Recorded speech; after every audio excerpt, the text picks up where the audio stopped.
Welcome in, everybody, to the Thursday edition of Darkness Radio. I'm Tim Dennis. Got a good show for you today. Interestingly enough, I know the world right now is absorbed with across the pond, with England today, so we are going to focus on England today. And I've got a guest today that I've been wanting to get on. And it's kind of kismet the way that everything has worked out. We're going to bring on MJ Dickson. MJ Dickson is a paranormal investigator, psychic medium, writer, paranormal television producer, and director based in Warwickshire, UK. She's known for her work as the co-host on Sky Pick TV's hit paranormal show, Paranormal Captured, and has worked on shows such as Destination Fear, Most Terrifying Places, Paranormal Lockdown, Hotel Paranormal, and In Search of the Paranormal, as well as other popular shows and documentaries. Her experiences with the paranormal began at a young age, and she soon realized that she had inherited her mother's psychic abilities, and it actually goes beyond her mother. We'll talk about that today as well. Paired with her military father's penchant for logic, MJ found that this unusual combination of psychic and skeptic lent itself perfectly to becoming a successful paranormal investigator. Those skills came in handy when she suspected she was living in a haunted house and wanted answers.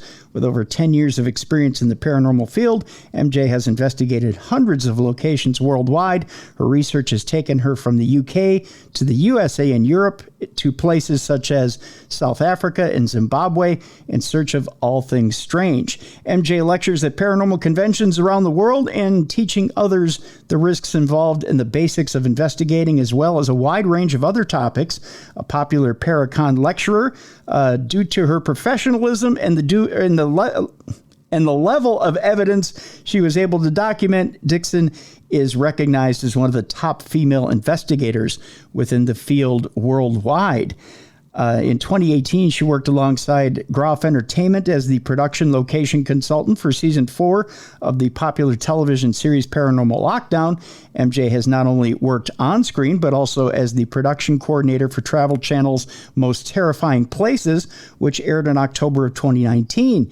Now, MJ has worked on Paranormal Captured, Dead of Winter, which was a 90-minute special, which aired on Sky Pick TV in the UK in December of 2020. She was the UK fixer for season 2 of Hotel Paranormal and the producer-director for season 3 of In Search of the Paranormal, Bodmin Jail, and Destination Fear, which airs on Discovery Plus and the Travel Channel. We're familiar with those guys. She recently co-hosted season 2 of Paranormal Captured. Let's bring in at this time MJ Dickson. MJ, welcome into Darkness Radio. Hello, Tim. How are you today? I am doing so well, and I got to start out by saying I was incredibly blessed to meet you at Michigan Paracon, and the moment I met you, I felt like I met someone. It's rare that I meet somebody with an instant connection, but there's just this kind of chemistry, this spark, and I was like, God, this is just somebody that just has this warmth, this smile, and just this kick-ass attitude that I absolutely love about certain people in life, just this. Stop, you're going to make me blush. Well, that's okay. Go ahead and blush. You know what? I loved meeting you at Michigan. It was fantastic. I'm really grateful that you have me on the show. Well, the minute I met you, I was like, you've got to come on. You got to come on the show. And I knew I wanted to talk to you about England and about different things in England. And by all means, I want to start this show out by saying this is not a show about the death of the Queen. We're going to start out by saying that first. This is not taking advantage of the things that have happened over the past week or so in England. And it is not springing on top of that or not, riding that wave of that. This is not that. So I want to throw that disclaimer out there.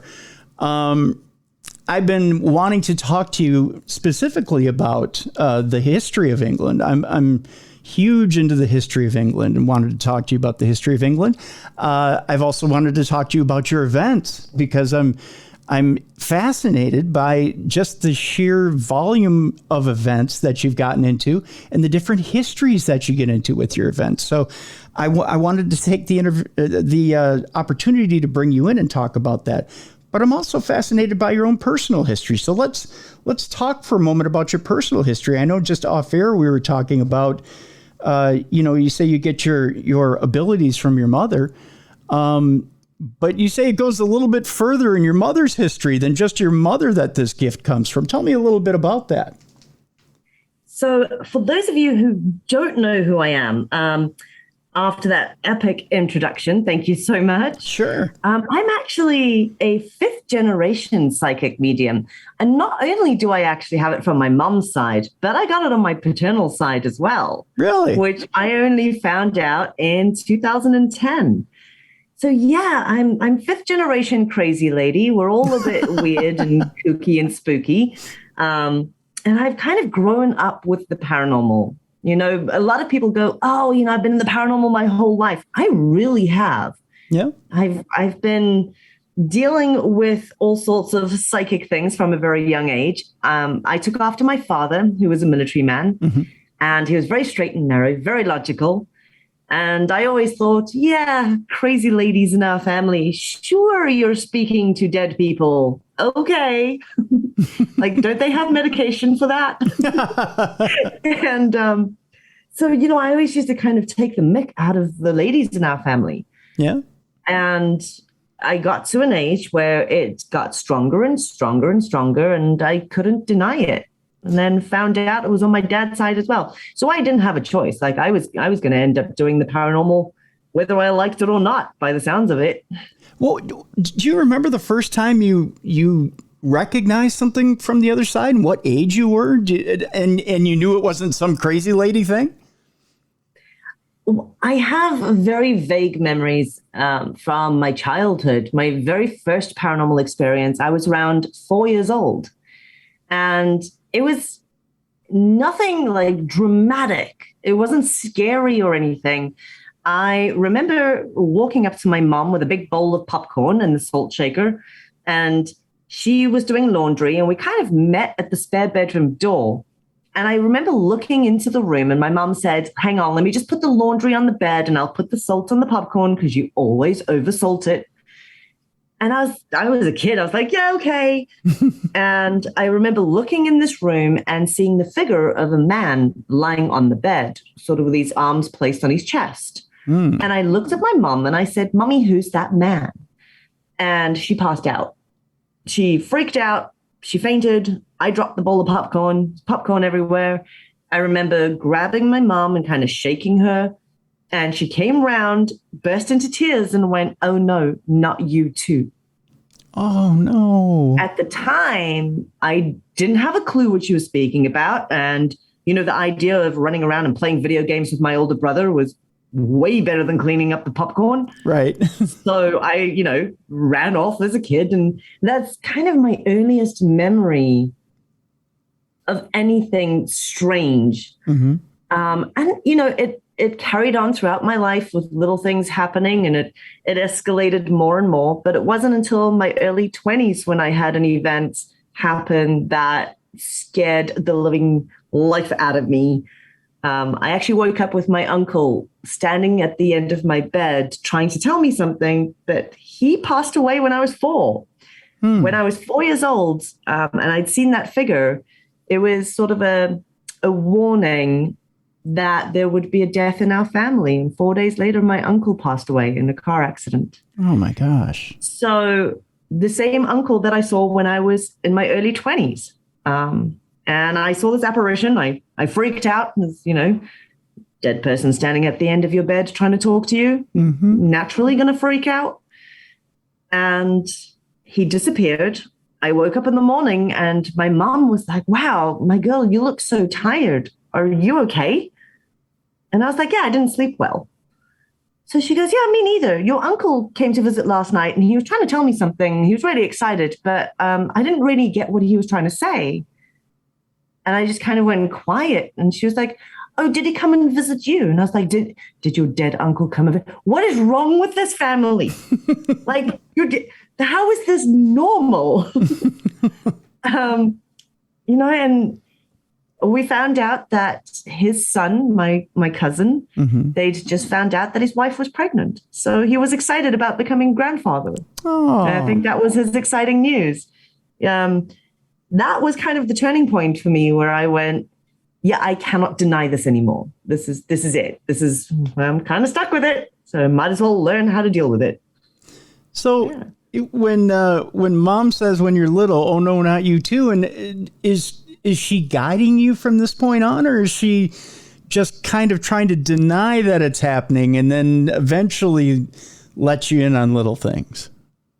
Well, I did grow up in a very open household with all things spiritual and paranormal, but my mom was afraid that it would scare us kids. Okay. So she tried to shelter us from it as much as possible.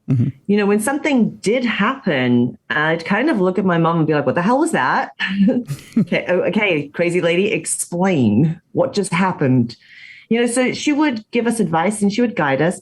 Most of the time, as I say, I took after my dad. So I kept going, yeah, sure, that was a ghost. I'm sure it was just a cold breeze. Or, I try and debunk things as much as I could because I didn't understand them and I was scared of it.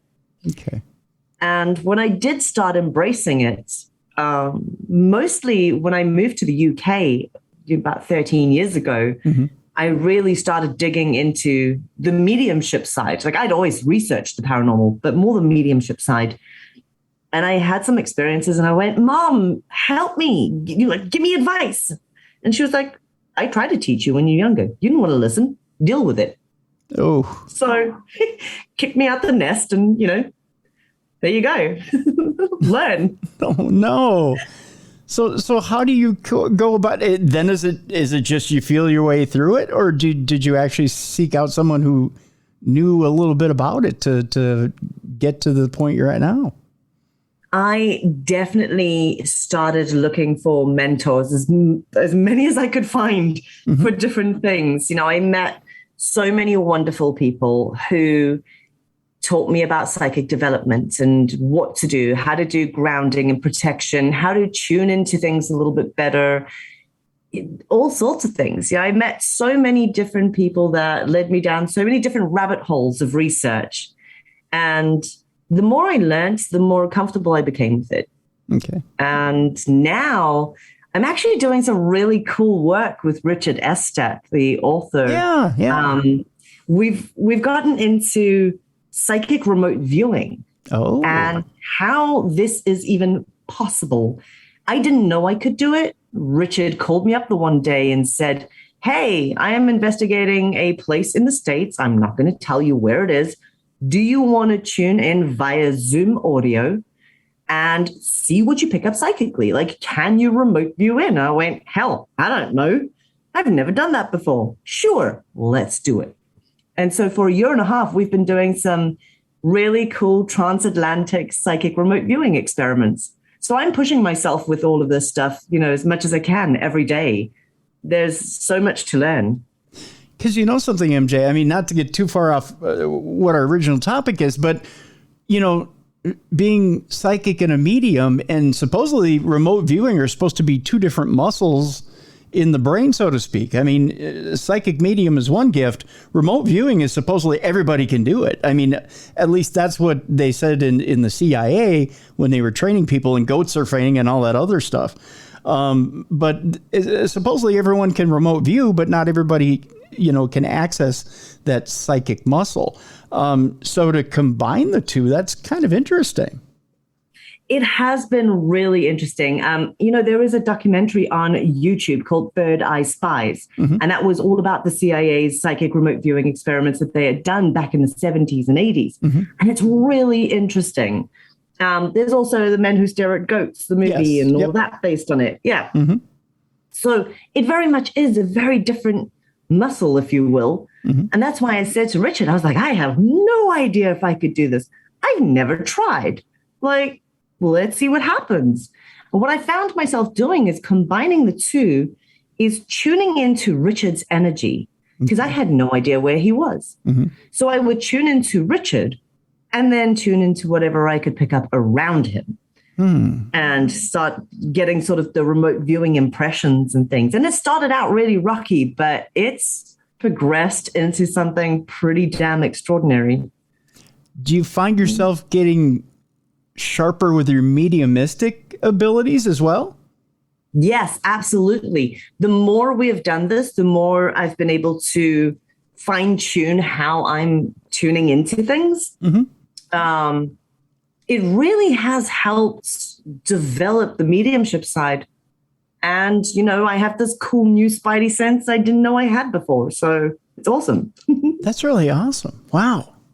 Interesting what you learned. I've always wanted to take a remote viewing class. I don't know if it's just been time or what's stopped me from doing it, but remote viewing is very interesting in that, it's easy for the layman who feels like they don't have a psychic bone in their body to doubt themselves, because you get images that come to you and you think, well, that can't be an orange. I see an orange. It can't be an orange. And then when you find out it's an orange, you go, oh, it was an orange. Because the first instinct is to doubt. It's never to trust. So I think it's hard for a lot of people to let go and to trust things that come to them, because you think, I'm just imagining, right? When I started developing my psychic abilities, I kept coming across a phrase in a lot of psychic development books saying that you need to set your ego aside. And I kept thinking, like, I am the least egotistical person. Like, genuine, what ego? Like, what do you mean set your ego aside? I didn't quite get that they were talking about that self-doubt, that, like, put all of your emotions aside. And whatever you get, just go with it. Just write it down. Just say it out loud. Just go with it, because that is where you tap in. It's being able to put some of your personal stuff aside and let everything else in. And it took me a while to figure that out. Yeah, and it would. Yeah, that's a hard mantra to throw your head around. Because like you said, most of us don't think of an ego. Even those who are filled with ego probably go, I don't have an ego. But it's true. We all do to an extent. Even those who are, I guess you could say, the most holy of men probably think they don't have an ego, but you have to in order to put out a message. Absolutely. Yeah. Interesting. So I know in MJ, the whole reason that I brought you onto the show is recently you had your mom in, and you took her around London. I did. Yeah. I think we tired each other out. It was a bit of a quick trip to London. We just went through to the embassy to go and sort out my mom's passport. And I thought, you know what? You've never been to London. While we're here, I'm going to take you on a whirlwind sightseeing tour and just cram in as much as possible over a couple of days. And it was super fun. Yeah. It was great getting to see my mom's reaction. But, the feeling in London, we had planned this a while ago, and it just so happened to fall as we're heading up to the funeral for Her Majesty the Queen. And I was a bit worried about, how crazy busy London was going to be, what the feeling was going to be like. And I didn't want to take away from, it's a really emotional time at the moment. Yeah. And you want to go to Buckingham Palace and see the palace because it's your first time in London. But you also want to pay your respects. Right. And you also want to understand that there is a nation that is grieving at the moment. So it was a fine line between, hey, we're having a really great time, and oh my gosh, this is so sad. Yeah. It was an emotional roller coaster. One of I think, the most outstanding, overwhelming, and super emotional moments for me, I broke down, was going into Green Park and seeing the flower tributes. You have an entire nation of people who have all bought flowers for the Queen, and all these little trinkets like Paddington bears and like all these beautiful photos of the Queen. And there's just so many flowers. It's lining the entire floor of Green Park. It's thousands of people. Yeah. And it's so heartwarming that all of that is for one incredible woman who spent 70 years serving her nation. Yeah. And a thing we've heard a lot over the last few days is several different countries, extending their condolences to everybody in the United Kingdom and the Commonwealth. But what we've heard a lot is she wasn't just your queen. Mm-hmm. She was our queen. She was the queen. Right. And it's so true. But, while we were there paying our respects at Buckingham Palace, my mom kind of looked over at me and she's like, "Hey, do you think that place is haunted?" I was like, here we go. Yes, Mom, this is England. There's a lot of ghosts around here. Right. So it kind of got me thinking, how many other castles and royal residences and how many of these amazing historic locations in the UK have sort of these royal ties to their hauntings, mm-hmm. or there's so many legends and ghost stories surrounding it. And I thought that's just a really cool thing to look into. It is. And something, I guess to speak to what you're saying about our queen, it's funny, being the rebels over here in the West, even though we've separated from you, I think we really did think of her as our queen as well. I mean, you saw a lot of states putting their flags at half-mast, and something that we would do for no other world leader, I'm sure. But we paid our respects as well. The other thing I really thought was touching was not only the Paddington Bears, but the marmalade sandwiches. I thought were amazing as well. They actually issued a thing saying on the news, can people please be advised not to bring marmalade sandwiches to the tribute? Yeah, because so many people were. Yeah, and there's so many great stories that are emerging now about the Queen, and I think one of my favorite ones that I've heard recently is the Queen was on holiday at Balmoral Castle in Scotland, as they do every year. Mm-hmm. And she was walking around with her bodyguard. They went for a hike, and about 2.5 hours into the walk through all the woods and things, they came across an American couple. And so, the Queen, being the Queen, was very polite and asked, where are you from? And what are you doing here? Are you enjoying your holiday? And the couple went, "Oh, do you live here?" And she said, "No, I have a little summer holiday home across the hill." Not exactly the smallest holiday home, mm-hmm. Just a massive castle. Sure, yeah. But they hadn't recognized the Queen.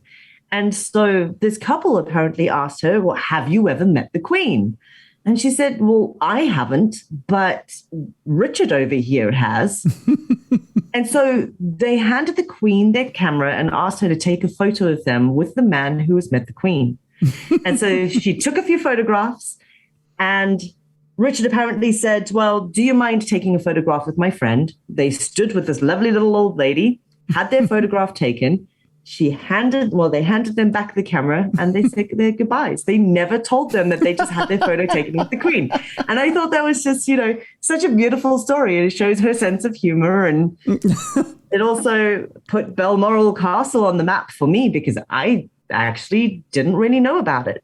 So again, another place that I've been looking into, like all the spooky ongoings there.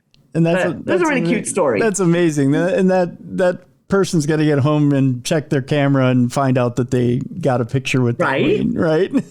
Could you imagine that? Like, "Oh, hey, here's this guy that I met in England that has met the Queen." Flip to the next photo, and by the way, my love, that is the Queen. I thought that was a very cool story. You met her and you didn't know it. That's amazing. Right? That's amazing. I think, and if I could just interject, the thing I loved about her the most was her sense of humor, and I love people with a good, healthy sense of humor. And over here, they've played the clips, and with all of our different presidents, she's had, I think she met 14 different presidents, or has at least dined with or met 14 different presidents, and she's had a rapport with all of those different presidents.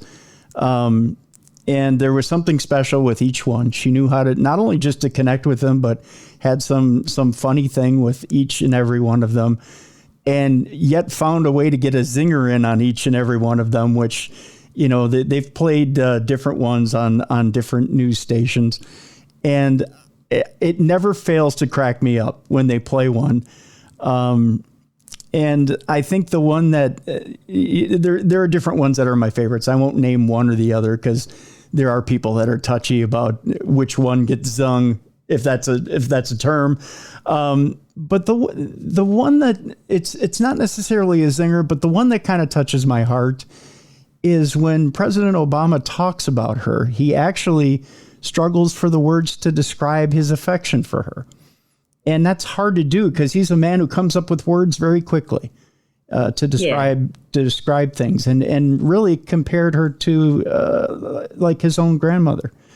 But she was the grandmother of a nation. Mm-hmm. You know, there's a lot of people here in England that go, she was more of a constant in my life than a lot of other things. She has always been the mother, the grandmother, not just the queen. So, right, you know, you'll never see another tribute for someone like this. I don't think anyone could ever live up to her. What confuses me, MJ, and correct me, because again, I'm an American who's used to seeing Lincoln on the $5 bill, Washington on the one. We hear stories over here about money being taken out of circulation, and then King Charles III having his image being put on the pound over there. Is it a thing where they take the image of the queen off and the king on, and that money is taken out of circulation eventually, or why can that not stay? I honestly cannot answer you. I have not heard anything about money being taken out of circulation, but then again, I haven't paid attention to the news today. So, you know, there could be something there. Yeah, it's just what's reported over here is eventually things get taken out of circulation with the Queen's image on it. As far as official state things, like they were showing different boxes outside, fire boxes and things like that, that eventually will have the Queen seal taken off it and the new King seal put on, which I suppose has to happen. Makes sense. Yeah. But then they were talking about the actual money, and that eventually things will be worked out of circulation with the Queen's image on it. I'm sure they wouldn't take it off everything. I'm sure that, some of it will be changed to King Charles. Yeah. But I doubt they would. How could you remove I would think Queen that'd be Elizabeth pretty from hard. Everything? There's no ways. There's no way. She's too much of a legend. I would think so. Yeah. I would think that'd be pretty tough to do. But so you've got your mom there in London, and you're showing her the sights, and she asks, like you said, about Buckingham Palace. Yeah. And so, well, I explained to her, I said to her, Buckingham Palace has been a home of the monarchs since 1703. Mm-hmm. It's been well represented, well known. Oh, I'm sorry. I was going to say. Oh, so we here in the West. I was going to finish this thought. I'm sorry, and then I'll turn you loose here. Here in America, we have our spirits, but like on the East Coast of America, it seems like the ghosts we get are maybe Revolutionary times. If that's about as old as they get. I don't know. They're shy or something.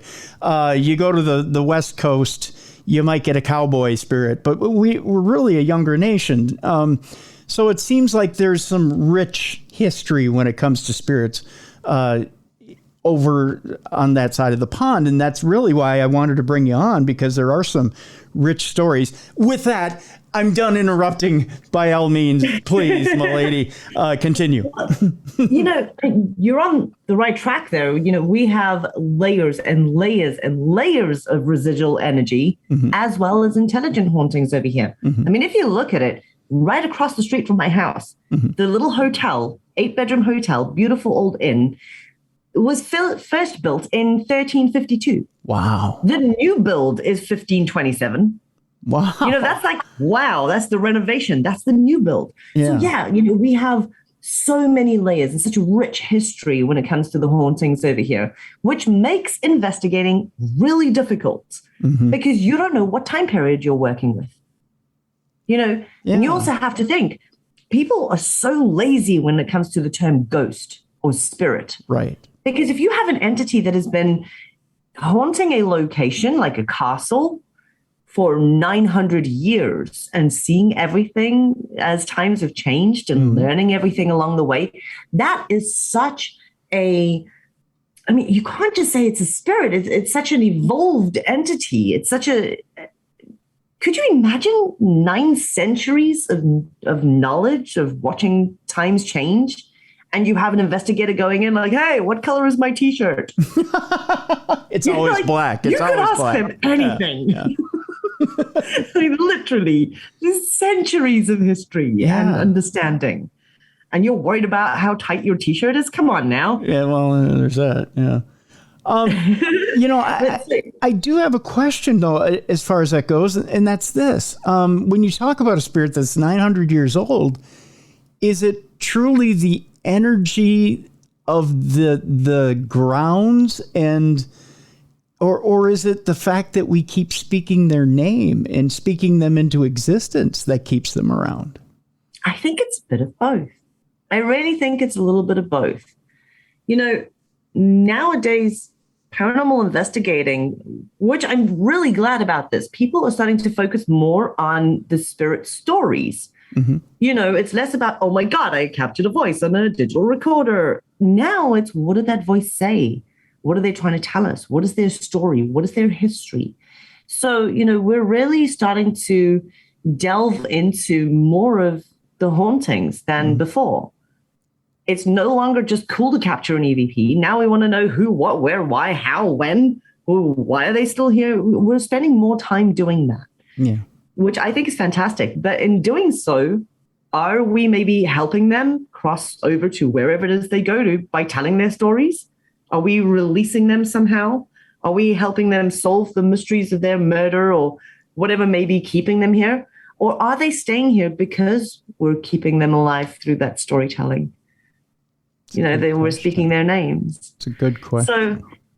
So, and I'm going back to Buckingham Palace. There's so many stories about hauntings. I mean, I have a personal friend of mine who was invited for tea at Buckingham Palace and actually saw the apparition of a young boy, probably about 6 or 7 years old, in a blue suit, running down the corridor and just vanishing right before her very eyes. Wow. And I thought that was super cool. Another friend of mine stole a toilet roll from the bathroom because she wanted toilet paper from Buckingham Palace, but it's a different story. Is it extra soft? I have to know. Right? I need to know. That's what I asked. Yeah. It's like special toilet paper. But, this got me thinking about some of the hauntings and things. And actually, one of the oldest known hauntings of Buckingham Palace was to do with the grounds. Before the palace was there, it was a monastery. And apparently it is haunted. One of the terraces is haunted by an enchained monk who is said to be seen strolling up and down and rattling his chains. Whether that is a story that's passed down through the royal family, a ghost story at Christmas time to scare the kids, or I just thought it was really fascinating that this is something that predates Buckingham Palace, that is to do with the grounds. That was very, very cool. How would you like to be a young prince or princess and be threatened with that on morning, every morning, Well, I don't know. Christmas time around here is the time for sitting around the fire and it's snowy outside and it's tradition to tell ghost stories. And I think that would be a really cool thing, like telling that ghost story about Buckingham Palace to the kids. It would terrify the hell out of them, but But having to live with it, that's a whole nother thing, And eat your peas and carrots or I'll sick the monk after you. There are more, shall I say, modern ghost stories surrounding Buckingham Palace. I mean, there's when King Edward VII, his private secretary, he apparently shot himself. He was staying at Buckingham Palace and his wife divorced him. It was Major John Gwynne. His wife divorced him. And he couldn't handle it. So he ended up shooting himself in Buckingham Palace and is said to be one of the people that still haunts the place. Oh, yeah. There's, when I say modern ghost stories, right. we're still talking a few centuries ago. Yeah. Not like, 3,000 years ago. Right. Yeah, but a few hundred. Yeah. All the same. All the same. And another one of the famous ghost stories is Balmoral Castle. Well, before we get to Balmoral, let's take our break. When we come back, let's find out a little bit about Balmoral, which is tied in, of course, with the royal family. We're talking haunted castles and royal homes of the UK with MJ Dickson, our special guest here on Darkness Radio today. We have links in the description of the show. MJ not only has her regular stuff going on, she also has Sage Paracon going on, which is her whole franchise of Paracons that take place not only over in the UK, but she also has Paracons going on in the United States as well. She's got one coming up this fall that you're going to want to go to and attend. In fact, I think it's in October. Is that right, MJ? We're doing a haunted Halloween weekend at King George, Virginia at Belgrove Plantation, but the conventions are all next fall. Okay. So the haunted Halloween weekend is in October. We'll have a link in the description of the show so that you can check out that haunted Halloween weekend.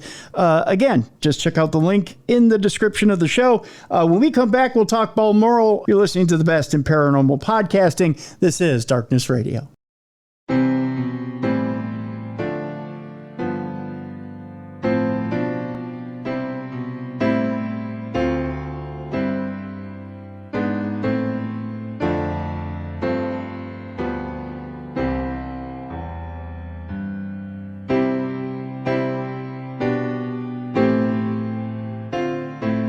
Welcome back to the best in paranormal podcasting. This is Darkness Radio. I'm Tim Dennis. Our guest is psychic medium and, Paracon organizer extraordinaire. I guess we can add that to the title as well. MJ Dickson. We are talking about haunted castles and royal homes of the UK, and we were going to talk about the Queen's other home, which is Balmoral, and some of the hauntings that took place at Balmoral as well. Well, the most well-known story is that of John Brown, and he was actually the servant and friend of Queen Victoria.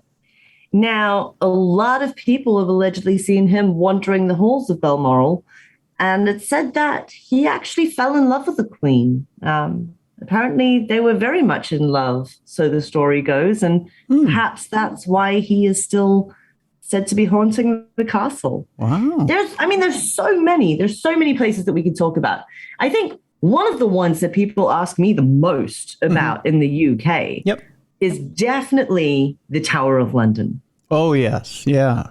Everybody brings it up. Like every single conversation, as soon as I go, hey, I live in England, they go, oh my God, the Tower of London. Mm-hmm. What's going on there? There are so many ghost stories in this place. I can't even begin to tell you. No. I don't even know where to start. Well, what is it about the Tower of London? And it does have a bloody past, but what is it about the Tower of London that is so macabre and of so much interest, especially to foreigners? Well, maybe it's because, it's supposed to be such a stronghold. And if you were arrested and kept to the Tower of London, you've done something really bad. Like you weren't just sent to one of the other prisons. This is the Tower of London. Like you are the worst of the worst. There's some serious treason going on here. But there's we could talk about Anne Boleyn, who was beheaded in the square of the Tower of London, just outside the Green Tower. Now, obviously, she married Henry VIII. And she was actually arrested. Well, they say she was arrested for conspiring against the king and treason and incest and witchcraft. So, hey, there's that. And a whole list of things going on. But she was executed on the 19th of May back in 1536. What made her execution different was that she was actually beheaded by a French swordsman, not in the usual manner. Ooh. And she was decapitated or beheaded right outside the Green Tower, and her ghost is said to haunt the chapel at the Tower of London. Now, the White Tower is supposed to be super haunted as well. Okay. Oh my goodness, there's so many stories. There's a story of two young boys around 9 years old, Richard and Edward. And I'm trying to think, forgive me if I get this wrong, but I believe it was Edward the Second. I'm going to be lying to you now. I'm trying to think of who it was. Edward the Fourth. It was Edward the Fourth and Elizabeth Woodville. It was their children, their two sons. Okay. They were running around in the White Tower and they went missing. And their bodies were later discovered hidden in the tower. Ooh. So whether somebody had killed them to make sure that they weren't in line for the throne or whatever the case may be, there's still a lot of controversy and a lot of different stories and myths and legends surrounding that. But these two young boys are supposed to haunt the Tower of London. There's, oh my goodness, Guy Fawkes. We all know, remember the 5th of November, the gunpowder treason plot. Yes. Right? Yep. A lot of that was actually conspired and took place right down the road from where I live. Really? Yeah. So what's really cool is we have really big bonfire nights here and that sort of thing. But Guy Fawkes was actually kept in the Tower of London. And he is supposedly one of the people who haunts the place. So another really cool tie-in with a location close to us is Guy Fawkes, when he was plotting to assassinate the King James, he wanted to kidnap Princess Elizabeth I. And she was actually living in their other house, Combe Abbey, which is not too far from here. And that's where we host Sage Paracon in the UK. It's Queen Elizabeth I's childhood home where the gunpowder plot and all this took place. So there's some really cool stories. But I'll touch more on Combe Abbey in a little bit. Okay. I wanted to bring up my favorite castle. Yeah, please do. Please do. Yeah. I think my favorite castle in the UK has to be Warwick Castle. Okay.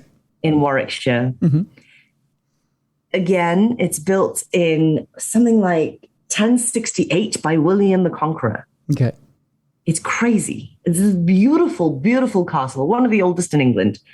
And one of the tie-ins that I love with this place is in the late 1800s, Anne the Fourth Countess of Warwick, Anne Greville, and Daisy, the Countess of Warwick, the two of them were obsessed with contacting the afterlife.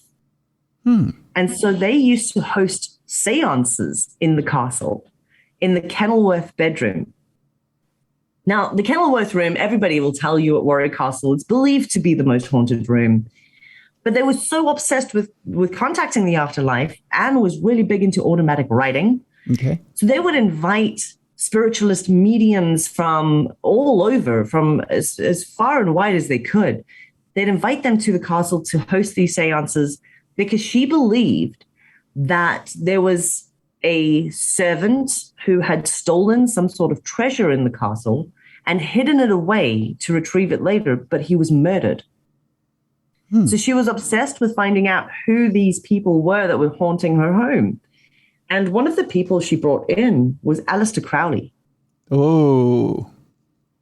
So Anne the Fourth Countess of Warwick and Aleister Crowley used to hold regular seances in the Kenilworth bedroom. I thought this was a really cool fact. And in 2017, we actually hosted Sage Paracon, the entire convention, at the castle. Really? Yeah. So during the investigation, we decided we were going to try and recreate some of the techniques, like the automatic writing and Ouija boards and that sort of thing. We're going to try and recreate those techniques of these seances that they used to hold back then. And so we actually had Robert Murch, the director of the Talking Board Historical Society. We had him in the Kenilworth bedroom with Ouija boards, and we were rotating the groups around. And every group that came in, they kind of hit on certain names or certain pieces of information. And we were writing it down, per group. Mm-hmm. And at the end of the convention, I took all of this information. I went to the castle historian and I was like, oh my God, this is super cool. Can you verify any of this? And they were like, yeah, no, none of it makes sense. Really? It's just a bunch of random names. And, and it was like one group got the name Edward. The other one got the name Jameson. The other one got the words murdered, stabbed, stolen treasure. And all of these like little things that, mm-hmm. we'd written down and scribbled. Mm-hmm. About 2 years later, Warwick Castle sent a box of records to the county records office. And while they were going through them, they came across 2 wax-sealed envelopes. When they cracked the wax seals, it was the original transcripts from the automatic writing that between Anne, the fourth Countess of Warwick, and Aleister Crowley, the seances they held. Okay. It was the original automatic writing transcripts. And it made headline news in the UK. It's like really cool, spooky seance transcripts that have just been discovered. Well, I was watching it on the news and I broke down completely because all the information was the same. Really? In the transcripts, they made contact with a spirit called Edward Jameson, who talks about a stolen treasure that was hidden somewhere else in the castle. It also brings up the name Sarah and the name Richard were 2 of the other names that we had received. So 100 years plus later, we're holding these seances in Warwick Castle, and they're telling us we have no idea. None of this makes sense. But it was almost word for word the exact same information that Aleister Crowley and Anne, the fourth Countess of Warwick got. It's bizarre. It blew my mind. Wow. So yeah, it's definitely one of my favorite places. Wow. Wow, MJ, what? Wow. You know what? And if I didn't keep those notes from the investigation, all of those scribbles, yeah, I wouldn't have been able to prove anything. I wouldn't have been able to put 2 and 2 together. There's actually, if you go online and you Google Warwick Castle ghost, mm-hmm. it's actually an image of a full-bodied apparition that I captured. During one of my daytime walkthroughs of the castle before the event, I was checking if there were, excuse me, perhaps any so sorry. I was checking if there's any like wax figures or anything around mm-hmm. or, anything that we need to figure out that might look like a figure during an investigation when you turn a dark corner. Mm-hmm. You don't want to have like this Madame Tussauds wax figure where you're least expecting it. Right. And I took a photograph in the Kenilworth bedroom, and behind me in the window is a full-bodied apparition. But the CCTV shows that I'm alone in the room. Yeah, it's pretty wild. And it actually looks like a young Aleister Crowley smoking a pipe. Do you think it was Crowley? I sure as hell hope so. I mean, like, if you spent your entire life trying to contact the other side, and then you had somebody who is a paranormal investigator mm-hmm. in that same space, wouldn't you be like, hey, hello, hi, I'm here, this is real? Okay, so I have to ask you this question. We've dealt with the subject of Crowley on the show many, many times. I've interviewed people who profess to have either, let's just say they profess to have either known of him or studied him or know him like the back of their hand. Do you believe that his spirit could be in more than one place at one time? Do you know what? If there's anyone that is going to haunt multiple locations and that had figured out a lot of the darker sides to the craft and rituals, mm-hmm. and I mean, he was into some wild stuff, man. Yeah. He was into some really intense stuff. Yeah. If there was anyone that I think could possibly haunt multiple locations, yeah, I think it would be him. genuinely, Yeah. he is a very bizarre character. I would love to sit that man down and have a conversation. See, this is why I like EVP. Yeah, or right. I want to know. I'm like, sit down. I have questions. Did anyone run a recorder at that convention? Yeah, absolutely. So I think we didn't capture anything at the convention during the investigation to do with Crowley per se. Okay. We did have an instance in the dungeon where, between switching over groups during the investigation, it was myself and a couple other ladies. I believe Nikki Folsom, the author, she was one of the ladies, and a very dear friend of ours, Susan Cummins, who lives out in Seattle. Yep. So it was us three ladies, and we were in the Warwick Castle's dungeon, and we grabbed the recorder, and we were like, hey, we have like 10 minutes before the next group gets here. So let's do a quiet EVP session. Mm-hmm.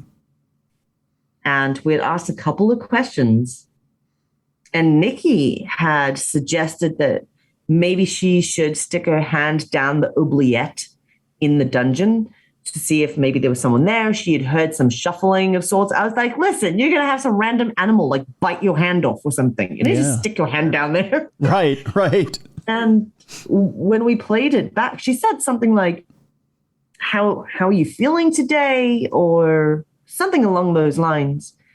And when we played the recording back, there was a male voice, Class A EVP, that just said, suffer. Whoa. And it was the most spine-chilling, creepy EVP. Whoa. Yeah, it was terrifying. Wow. We had several really crazy experiences. I mean, I remember Nikki seeing a full-bodied apparition, and she could describe him perfectly, and he disappeared in front of her. I mean, to the point where it was so clear that the two of us went to go and chase it down, and we actually got security because we thought somebody else was on site that shouldn't be there. Security checked all the cameras, and there was no one there. No one there, huh? Yeah, crazy. Very cool place, though. That's wild. That is wild. When you have a place that's historic and that active, you got to be fascinated with it. It's one of those places you have to go back time and time again and see if things line up with what you got the last time. You know, you always wonder, is there a location like that you could do over and over and over again? Here in the States, there's probably a handful of places that you could go back and do over and over and over again and never get tired of what you pull out of there. For me, one of those locations at least is definitely Coombe Abbey. Mm-hmm. You know, when we started hosting Sage Paracon at Coombe Abbey Hotel, it was one of the main reasons. Not only is it just the most exquisite hotel, you know, and the service is fantastic. Mm-hmm. Their events management team is just phenomenal. So it really helps us with the event. It runs very smoothly, less worries for me. Mm-hmm. And another big draw is the history of the place. It looks like a castle. Mm-hmm. It is incredible. It is absolutely breathtaking inside. And it has seriously cool ghost stories going all the way back to when it was a monastery. And I mean, Coombe Abbey was built in like 1058 or something, 1050. Yeah. It's ridiculous how old it is. Right. And back when it was a monastery, one of the monks was murdered, and they actually have a tomb inside the hotel, the monk's tomb. So, yeah, it's pretty cool. And there's so many cool stories. People have seen who they believe is Lady Craven, who used to own the place.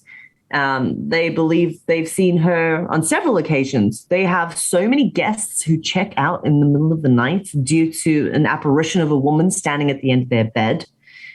And we have investigated this place every year that we host the event there. We get to investigate it. We are the only team that have access to a lot of the location. Obviously, you can go and, you know, take your equipment and stay there for a night and investigate your room. Sure. But we get given access to several locations on site.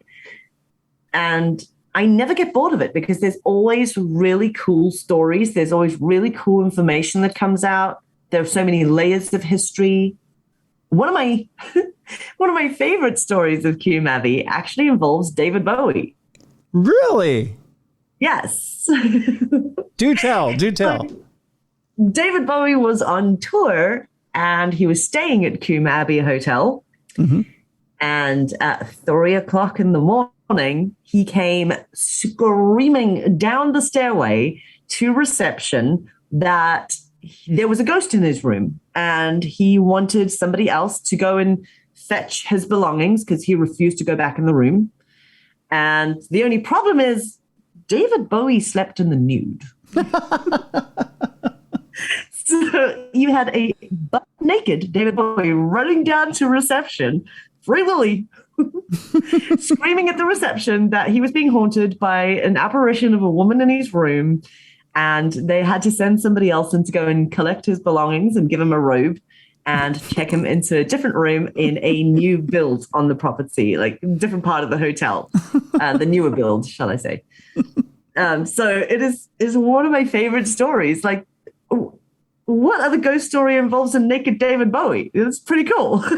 And the fact that he got freaked out by a naked woman, or not a naked woman, but a woman in his room while he's naked. I mean, I thought that was the trappings of a good rock star. Right? Yeah.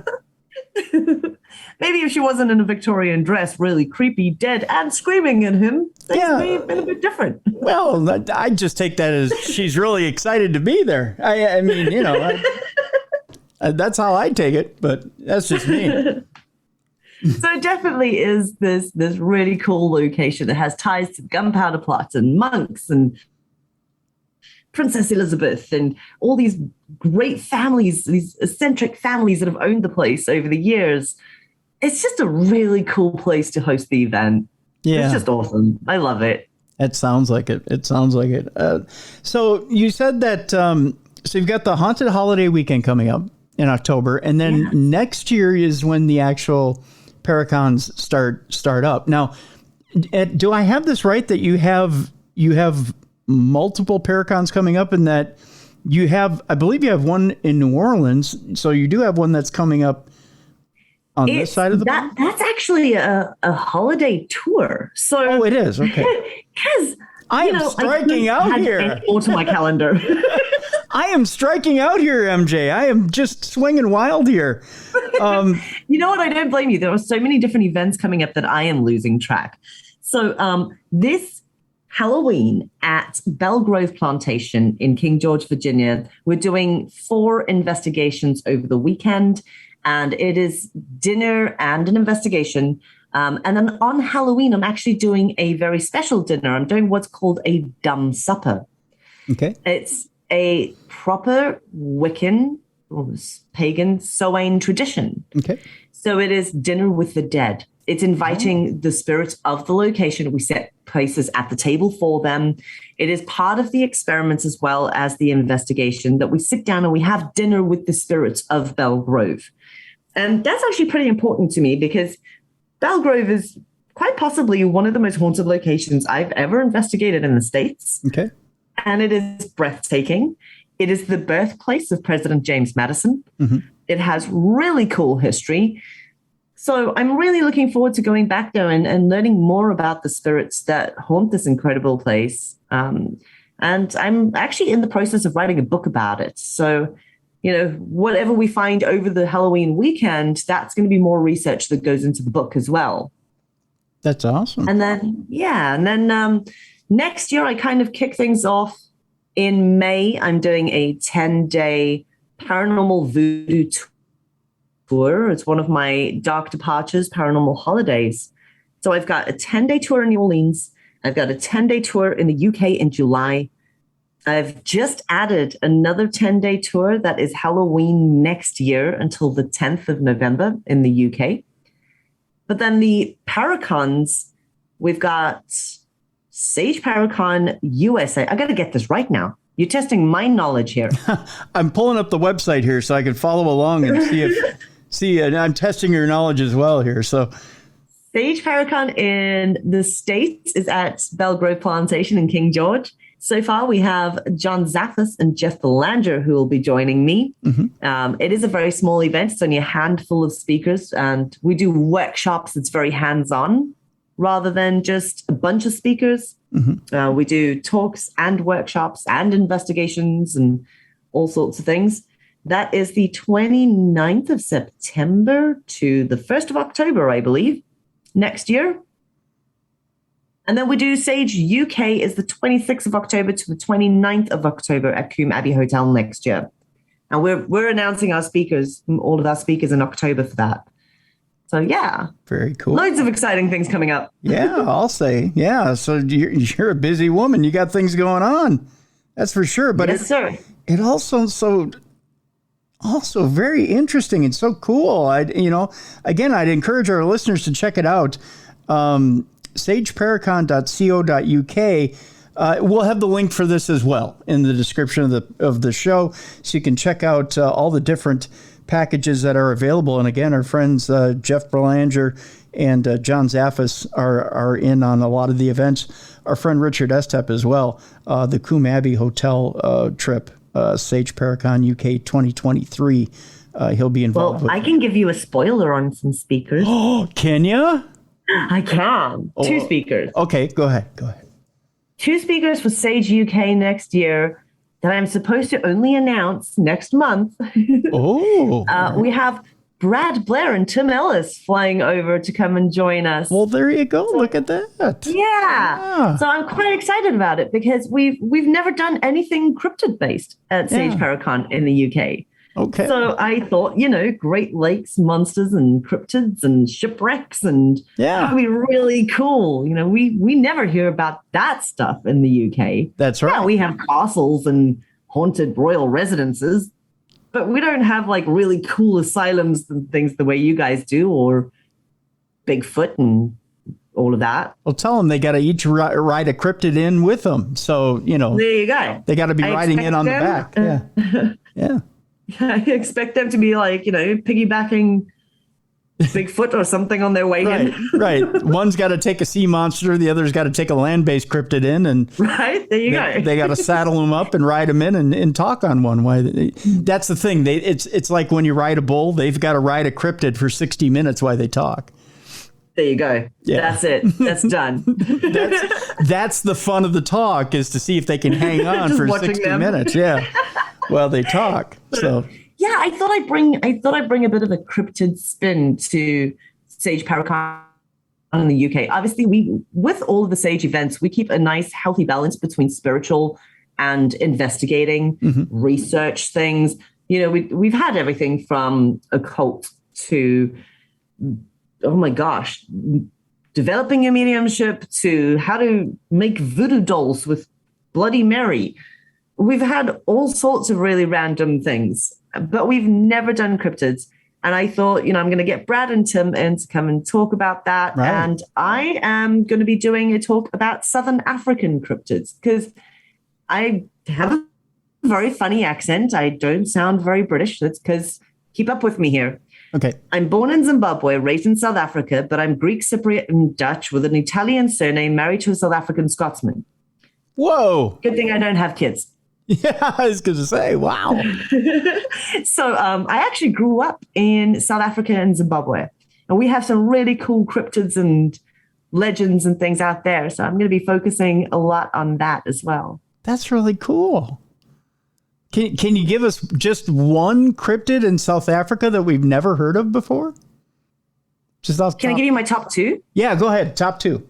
I can't choose one. Okay, they're both my favorite. Top 2. So one of them from Zimbabwe is called the Nyami Nyami. It's just really fun to say. It is. And it's basically our version of Nessie. Okay. It's this serpent-like creature that lives in the Zambezi River, and there's loads of folklore about it. But the Tonga people still believe so strongly in the Nyami Nyami that, they still worship him. They still have offerings every year. They still sacrifice a white calf every year in honor of the Nyami Nyami. They still have statues dedicated to the Nyami Nyami all around Lake Kariba. So it's still very much in today's society and today's folklore. You know, it's not just like, oh, it's something our grandparents used to do. Like, we go fishing on the Zambezi River whenever we go home to visit family, and you're not allowed to have a sip of alcohol until you have caught your first fish. And when you do, you have to give your very first sip to Nyami Nyami. Like, you have to make the offering to him before you can continue on with your day. We still keep to all of those traditions. He's just a really cool cryptid. There's loads of really interesting stories about this crack that developed in the Kariba wall through these tremors that they couldn't explain. And when they sent divers down into the Zambezi, into Lake Kariba to check out this crack in the wall that was apparently, you know, several meters wide, one of the guys actually had a heart attack in the water. And the other one that came up, he said it was because they'd seen the serpent-like creature whose mouth was so big that a full human could actually walk into its mouth. Whoa.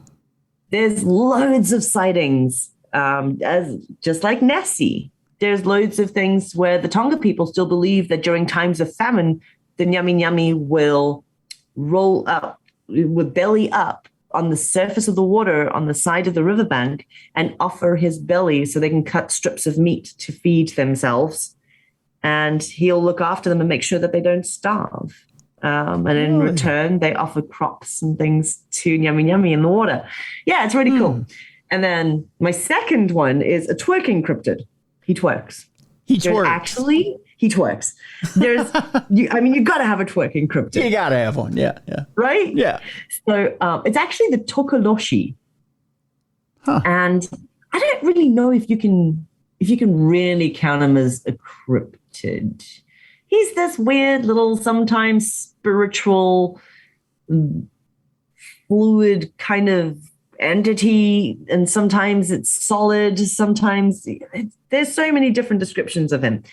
But allegedly, this little creature is created by a Southern African witch doctor. They will take a fresh corpse and they'll drive a hot poker through its head, in the middle of its forehead. Yikes. They will remove its tongue so that it cannot speak. They use the heat. In Zulu culture, like, heat in magic is what kind of sets off the spell to work. Okay. It kind of triggers it. And they create this little, like, monster that's no more than 2 feet tall, but he is conjured for a reason. You will set him on your worst enemies. So anyone that has done you any wrong, you will go to a witch doctor and ask them to conjure the Tokoloshi, and he'll be there to do your bidding.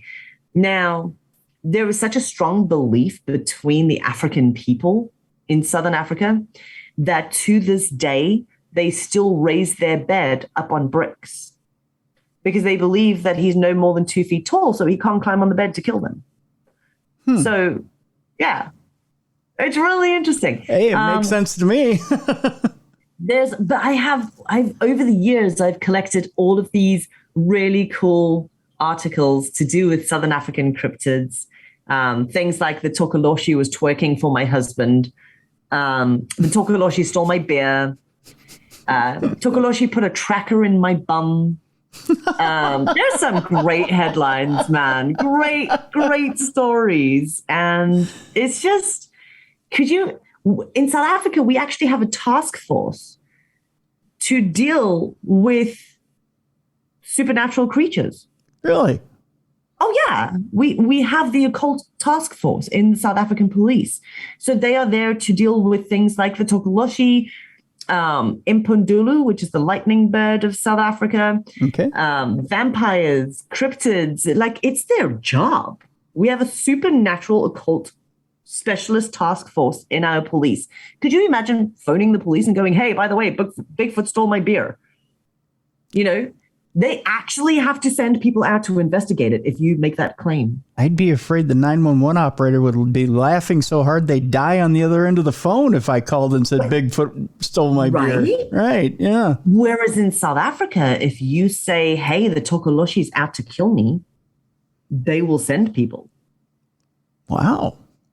It's really different. It's really cool. That is cool, yeah. Yeah. I think one of my favorites articles that I've got recently was in Swaziland. They've made a new law, sort of in the last, I think about 10, 12 years now. But they've got this new law that states that witches are not allowed to fly higher than 150 meters on their broomsticks, because then it messes up with the aviation guys. So if you have a witch's broom and you're flying about, please could you keep it below 150 meters off the ground? This is now a law. That makes sense too. Drones and witches shouldn't fly above 150 meters. Absolutely. Right. Yeah. I get it. I'm totally with it. I mean, Yeah, so I'm going to be focusing a lot of my research on more Southern African stuff. Hopefully going back to South Africa and Zimbabwe in March next year. And one of the things I really want to do is film a little documentary based on these myths and legends, like the Southern African cryptids and witchcraft and voodoo and hoodoo and all sorts of those lovely things, and see if I can catch a twerking cryptid on camera. That'd be great. I need to see the documentary before anybody else, especially if you get that little twerking, whatever you called it, on film. That's what I'm going for. People want full-bodied apparitions. I want twerking cryptids. And by all means, you need to aim for the year. Bring a thick stack of ones with you and make it rain when it starts twerking. Make it rain. Make it rain. And I mean, play some Rihanna or some Sweetie or whatever you got on you at the time. And I hear that they are attracted to moss, which is a sort of thickened sour milk. Really? So I'm setting traps. I'm going to have $1 bills and bowls of moss and play some Rihanna, and we see what happens. Yeah, there you go. This is how you capture a Southern African cryptid. Little umbrella, Ella, hey, hey, and then just watch that thing go just up and down. And shake it, cryptid, shake it. Here, take it. Take all my money. Take it. Oh my gosh, I totally need to add this into my cryptid lecture. Yep. See, you got a whole setup there. So, I actually, I do have a Patreon, and one of the things that I love doing is on Patreon is sharing haunted history blogs. Mm-hmm. And I actually do virtual tours of haunted UK locations as well. Okay. So if you can't get here yourself, you can come and check it out. But my Southern African cryptid talk is on my Patreon already. Oh, okay. You guys can watch the video on there. All right. I have a vodcast called The Boozy Baboon. Really? So, yes, we're going to need to get you on The Boozy Baboon. You're going to have to be my guest. Oh, most definitely, yeah. So, The Boozy Baboon, it kind of came about because we were talking about the Hellfire Caves here in England. Okay. I actually had the opportunity to investigate them for the TV show Paranormal Captured. Okay. And one of the stories is that they used to have all these orgies and weird ritual things going on in the Hellfire Club. And they had dressed a baboon up as the devil and got people really drunk and gave them a lot of different drugs and let this baboon loose in the cave system dressed up as the devil to mess with people. And I was like, well, what happened to the poor baboon? And so, we were discussing it, and I thought the Boozy Baboon would be a great name for my podcast. It is. The Boozy Paranormal, Baboon. but it doesn't sound like it has anything to do with the paranormal. It's just a really drunk monkey. It's great. That is amazing, actually, is what it is. Can you just imagine being in the middle of a drunken, drug-fueled orgy and seeing a Boozy Baboon coming at you dressed like Satan? Right? That'll freak people out. That would be awesome. About, they're going to be like, okay, dude, it's just the drugs, right? What about the poor people in the little village that are seeing this creature that looks like the devil? It's no wonder we have some weird cryptid stories in the UK. Well, yeah. Things like that. Yeah. Although if I'm a local villager, I just kind of rub my eyes and go, oh, it's time for bed. I'm turning in. Hellfire Club's at it again. Yeah, they're just... Well, hell, maybe they really did summon Satan this time. Well, good luck to you, kids. Yeah, evidently you got a whole lot of stuff on your plate. Right? I'll let you figure out how to send them back to hell. I'm turning in for the night. So yeah, there's I cover a wide variety of things, not only like the cool haunted castles and stuff, but I'm all over the show. Yeah. Well, again, there's I believe you have a link to the Patreon too on one of these web pages. I am putting a link up to. So there's a link to the Boozy Baboon there too, and man, if you could get that Boozy Baboon next to that twerking cryptid. I think there's a TV show that'll sell. I'm telling you, Travel Channel buys it in a minute. And if somehow you could put Zach Baggins in the middle of it, you'd have Done. You'd have 1,000 millennials buying that sucker. Right? And you could sell advertising for days. I'm just saying, because I'm just saying Zach is a beautiful human. So if you put that between the Boozy Baboon and I'm not downing Zach by any means, so don't take this as a slight to Zach. I'm just saying, you take the beautiful human known as Zach Baggins, you just have him stand there looking at the two of them. I'd buy that shit. I'd watch that all day long. I'm not going to lie. I'm a man in his 50s and I'd watch that all day long. Between the Boozy Baboon dressed as Satan and the twerking, what'd you call it? What's the name of it again? Tokoloshi? What? The Tokoloshi. Tokoloshi. There you go. The twerking Tokoloshi? Hell yeah. Sign me up for that. I think that sucker, that'll do an 8 rating. This is why I need to produce more shows for Travel Channel and Destination Fear. Discovery Plus, I mean.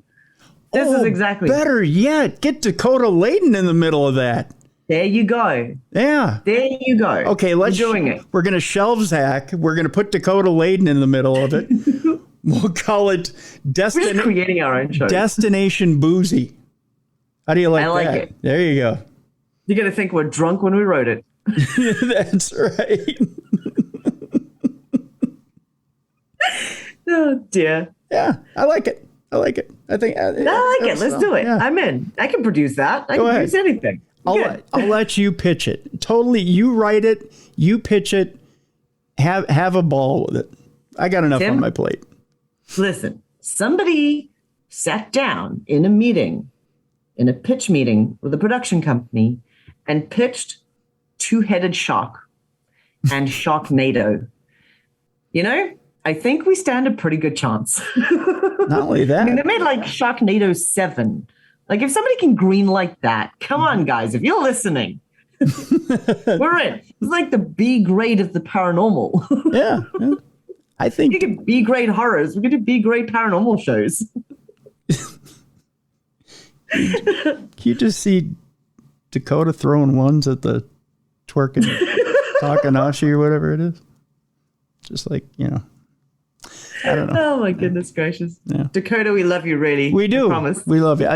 I sat on the plane next to him on the way back from Michigan Paracon. We had a very nice talk about hockey. So, nice. I hardly got a chance to have a chat with them. And it's really weird having produced their Ireland episodes, because that was a whole big mix up. They were supposed to come over to England and then England wouldn't open their borders. So I had to reproduce everything for Ireland, like in a few days. It was chaos. And I kept warning them. I was like, hey, I'm sending you guys to some really scary places. Just so you know, I wouldn't want to be there overnight. Good luck. Good luck to you, kids. Have fun. But I didn't even get to speak to them that much at Michigan Paracon. We snapped a photo together so we could send it to the producing team and, everybody, all the people we have in common. And I ended up giving them some cigars because I accidentally ordered 100 cigars. That was a bit of a mistake. Whoops. But anyway. Yeah. Whoops. I now have cigars for, the next year. But which is fine. I managed to give them each a cigar and say hi, have a photo taken. And that was about it. Michigan was just super overwhelming and busy. And I had a great time just chatting with all the attendees and dragging people onto the dance floor. Yep. That'll happen too. Yeah. That's a nightly thing. Yeah. Oh, yeah. Yeah. Yeah. And if you're planning on being at Michigan next year, I will be the person dragging your butt onto the dance floor and having a good time, because that's what conventions are all about. That's right. That is exactly what it's all about. Yeah, it was a wonderful time. Michigan Paracon is an absolute hoot. It's by far the biggest convention here in the state. So. It was pretty terrifying standing on that stage. I'm not gonna lie. Yeah, it's scary, but it's a big crowd. It's a fun time though, and you get used to it. I'll tell you. You come over here next year, MJ. It'll be old hat. You'll stand up there and you'll just be like, yeah, no biggie. It's all right. I can talk the hind legs off a donkey anyway, so we'll get. That's your next program after Destination Boozy. Yeah. Talking the hind legs off a donkey. That'll be the second episode. Just saying. Yeah. I'm totally filming this. Or the baboon will do it. One or the other. Something will happen in that episode. Something's got to happen in that episode. Otherwise, there's no second episode. Just saying. I think this is where we end the program, I'm sure. We've run out of ideas. But by all means, folks, check out the description the description for the websites for MJ Dickson. Sage Paracon, if you like the idea of a boozy baboon and a Torkin cryptid, by all means. I'm just kidding. That's not Come on over to Sage Paracon. I'll show you the best England has to offer. There you go. But yeah, there's actually some awesome concepts behind Sage Paracon. There's some good destinations. There's great speakers when you talk about John Zaffis and Richard Estep and Jeff Belanger. I mean, you're talking about three of the best right there, and Tim and Brad as well. Honestly, with Sage Paracon, one of the main things that I've always tried to do is it's not just a convention where you're going to meet people from TV shows, and that is great and it's fun. And don't get me wrong, I love the guys. I work on these shows, I produce them, direct, etc., etc. So I'm not dissing them at all. But for me, it's super important that people learn. I want you to walk away from my convention having learned so much about so many different topics. Yeah. So we focus a lot on workshops, which are included in the ticket price, as well as some very interesting lectures. I want people to walk away knowing that they've learned something new, and you can use that in your investigating, or maybe it sends you down a rabbit hole of research for yourself. So they're very small events.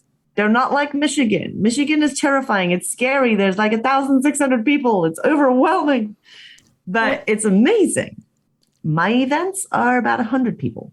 Well, that's it. And I think Michigan is more of a meet and greet situation where you go around, you get to meet people, and you learn a little something in lectures. It's a different animal. It's a different animal. It's completely different. And you know what? Yeah. For how big it is, it still feels really intimate. It still does feel like this big family reunion. It's an epic event. Yeah, it's probably one of the best I've ever been to. Oh, yes. Yeah. And it's just amazing. Brad and the UPPRS team, my goodness, say that 5 times fast. They put so much into it. So it is a fantastic event. But I don't have a big team. I put everything together on my own. So it's little old me, and I like to get a bunch of weirdos together, and you're stuck with us in the hotel for 4 days, doing a whole bunch of weird stuff and learning some really cool things and having a beer and singing some karaoke and dressing up into random costumes and things. And for a bit there, you're starting to make it sound like the Hellfire Club. You want to rein that in a little bit. I was kind of leaning that way, but we're not that. We're not that weird. Not that weird. The other kind of weird. Just one boozy baboon away from the Hellfire Club is what it is. Not the outfits I was talking about, Tim. Okay. Just checking. Just making sure. I didn't want to oversell the bit. But we get what you mean. But yes, by all means, folks, check the description of the show. We'll have the links there, and by all means, buy a ticket to Sage Paracon and check it out, whether it's here in the States or whether you travel overseas. Or there's virtual events as well, right? We do host virtual Sage Paracons as well. Mm-hmm. And I'm more than likely going to be doing another one towards February, March, roundabout there, beginning of March. That is the plan anyway. I'm trying to fit that into the schedule at the moment. But we do have, it's about $18 for 3 days. That's pretty darn good. Thanks. Yeah. And then we have a variety of speakers. It's all via Zoom. It's interactive. There's an interactive chat room and stuff. And we cover a variety of lectures for 3 days. So it's paranormal viewing. You stick the Zoom link on and you sit back and watch lecture after lecture. We have breaks in between so people can get more popcorn and, comfortable pajamas and stuff on and relax, have a drink, watch some talks. Yeah. There you go. Do virtual ones. It's fun. Yeah, there you go. That sounds good as well. MJ, I want to thank you so much for joining us here on the show, and I can't wait to have you back because I tell you, I had a great time here, my friend. Likewise. Thank you so much for having me. It's an absolute honor to be on your show. I've wanted to be a guest for a really long time, so we finally got around to it. Yes. Well, the honor was all mine. I really do appreciate you coming on and having a little bit of fun with me here today. And again, we'll do this again real soon. Sounds good to me. Thanks for listening, everyone. Yeah, thank you. Folks, I want to remind you, again, the world is a little harder, a little colder out there. I want you to do us a little favor here this weekend. When you go out and you're out and about, if you see somebody in need, just help them out a little bit. Take 5 minutes, whether it's just somebody who needs a little help, maybe somebody on the side of the road who needs a little help with a car, or maybe you see somebody who needs, $5 at the grocery store, maybe somebody needs a helping hand somewhere. Maybe they need help with a lawnmower or something. Just lend a helping hand. Do it for your buddies here at Darkness Radio. We need to kind of come together in today's world. It seems like we're getting more and more further apart from each other. Let's take a moment and just come together and make the world a little bit better place. And let's leave things a little bit better than what we found it for the future generations. Do it for your buddies here at Darkness Radio. I know I'm going to go out and do something special for somebody this weekend and just do a good deed. It's the way we should do things. So do it for your buddies here. Want to remind you before we leave you today, want to thank HelloFresh for sponsoring the program this week. Thank you so much to HelloFresh. Want to thank you guys for listening, most of all, and being the good listeners and great friends that you are to the program. And also want to remind you to check out, if you have the Darkness Radio iOS app, there's a brand new overhaul of the app. Be sure to check your updates and update the app. You're going to be pretty pleased with what's in that app. And also 2 new websites to check out, darknessradioshow.com and officialtruecrimetuesday.com. Be sure to check those out as there's brand new content for you from both True Crime Tuesday and Darkness Radio. So check those out over the weekend. Have a good weekend, everybody. We love you here at Darkness Radio. Make sure you have a safe weekend, a good weekend, and a fun weekend. We'll see you back here on Tuesday for True Crime Tuesday. You've been listening to the best in paranormal podcasting. This is Darkness Radio.